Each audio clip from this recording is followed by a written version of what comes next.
the business now 33 years, and there are very few people I'm in awe of or intimidated by, and this man is sitting to my left, and he is the logo. He is one of the greatest players who ever lived, and I'm telling you, I'm a little bit in awe right now. Jerry West joins us.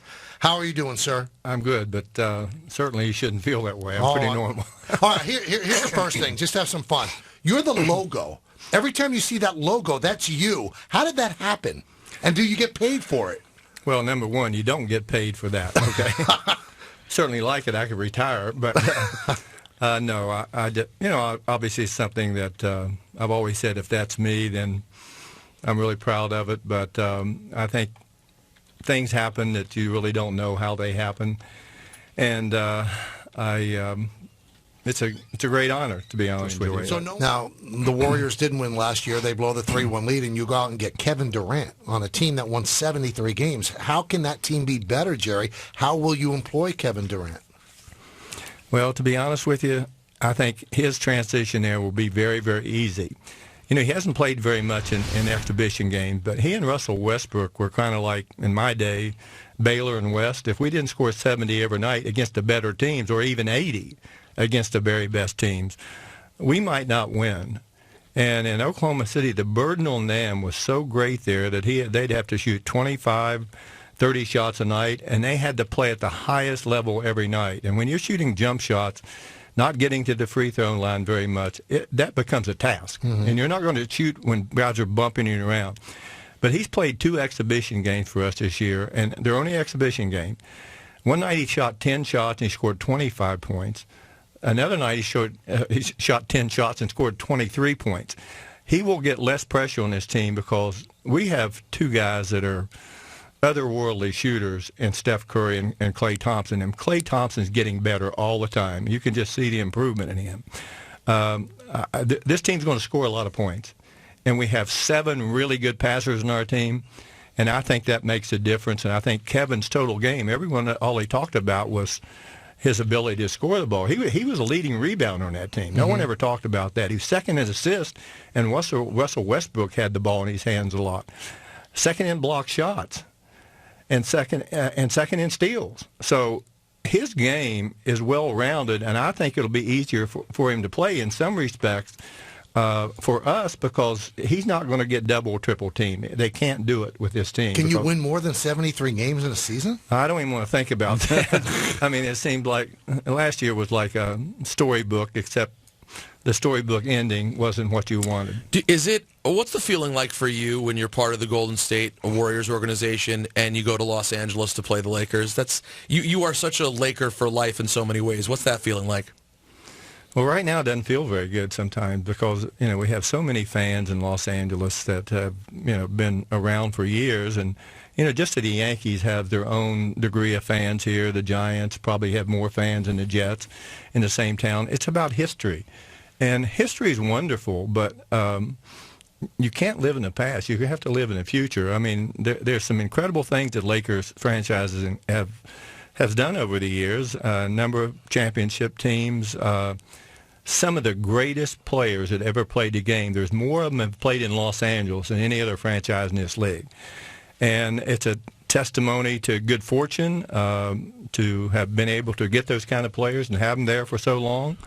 But as I say, it's not fun. It's not fun for me to have to root against the Lakers, that's for sure.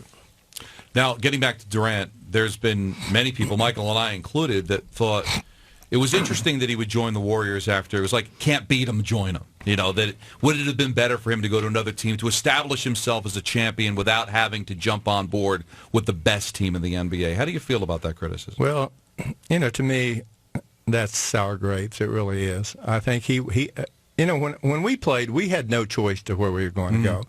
And we were part of the Players Association being formed. He had a choice to where he wanted to go. And I think it's great for someone of his caliber to have that choice. I wish I'd had that choice in my career. I'll be honest with you. I really do. Would you have gone somewhere else? I might have gone somewhere else. Really? Absolutely, I might have. And again, when you work for owners, you have to work for owners that are honest with you. And sometimes owners can't be honest.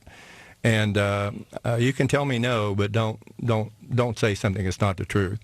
as a player, everyone can. Heck, Oklahoma City. How do you think the fans in Seattle felt when they were moved out of Seattle? Sure. They felt horrible. They felt abandoned.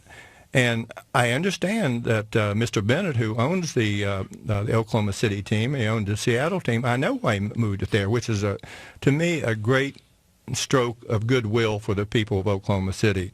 But to say that every player will end up playing for the same team, that's probably not possible. Everyone wants these great, great players to play in the same city always. That's not going to happen. And the reason it's not going to happen because people have choices today which they did not have before. Talking with the great Hall of Famer Jerry West, the logo of the NBA. A couple of quick hits on the Knicks, if we could. You worked with Phil Jackson a long time. We always got the sense that you two did not love each other. Was that an accurate sense? Well, I don't think that was correct. We certainly didn't. We weren't best of friends, let's put it that way. Mm-hmm. But I respected greatly what he accomplished as a coach, and both in Chicago and Los Angeles with incredible talent. He's in a completely different environment now. He inherited a team that was not the kind of team I know he hoped to watch or the fans hoped to watch. And he's tried to be aggressive and assemble players here that will give them a chance to compete at a higher level. Who knows what's going to happen? I don't know. I don't think Phil knows. I don't think the coach knows.